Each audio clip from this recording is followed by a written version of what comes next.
बेईमानी का पैसा शरीर के एक एक अंग को फाड़ कर निकलता है। एक सच्ची कहानी।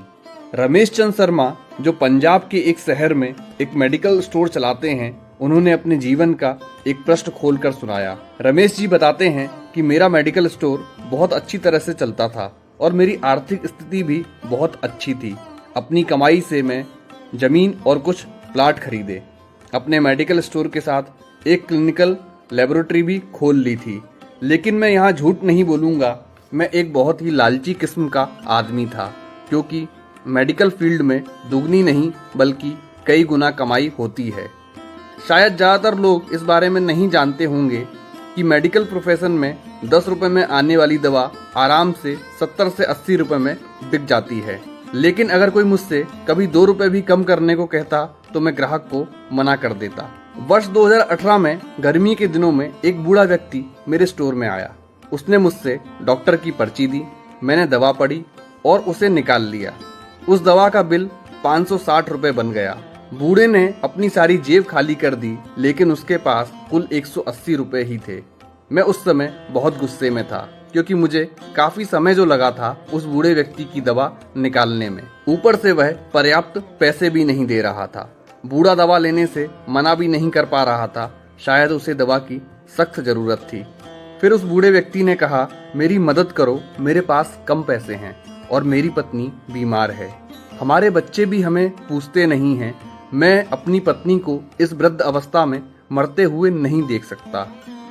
लेकिन मैंने उस समय उस बूढ़े व्यक्ति की बात नहीं सुनी और उसे दवा वापस छोड़ने के लिए कहा। यहाँ पर मैं एक बात कहना चाहूँगा कि वास्तव में उस बूढ़े व्यक्ति की दवा की कुल राशि 120 रुपए ही बनती थी। अगर मैंने उससे 150 रुपए भी ले लिए होते तो भी मुझे 30 रुपए का मुनाफा ही होता। लेकिन मेरे लालच ने उस बूढ़े लाचार व्यक्ति को भी नहीं छोड़ा। फिर मेरी दुकान पर खड़े एक दूसरे ग्राहक ने अपनी जेब से पैसे निकाले और उस बूढ़े आदमी के लिए दवा खरीदी। लेकिन इसका भी मुझ पर कोई असर नहीं हुआ। मैंने पैसे लिए और बूढ़े को दवाई दे दी। समय बीतता गया और वर्ष 2009 आ गया। मेरे इकलौते बेटे को ब्रेन ट्यूमर हो गया। पहले तो हमें पता नहीं चला, लेकिन जब पता चला तो बेटा मृत्यु की कगार पर था। पैसा बहता रहा और लड़के की बीमारी खराब होती गई। प्लॉट बिक गए, जमीन बिक गई और आखिरकार मेडिकल स्टोर भी बिक गया। लेकिन मेरे बेटे की तबीयत बिल्कुल नहीं सुधरी।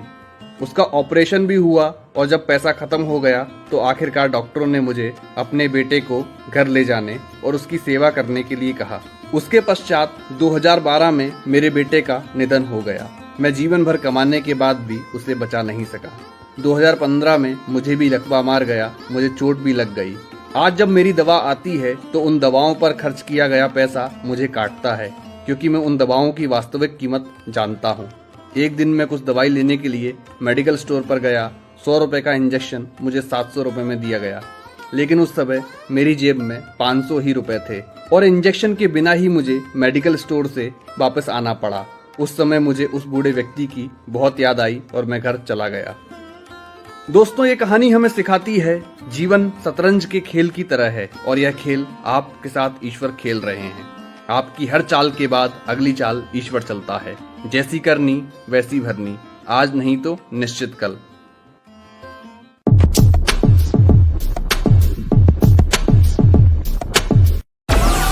Download Moj.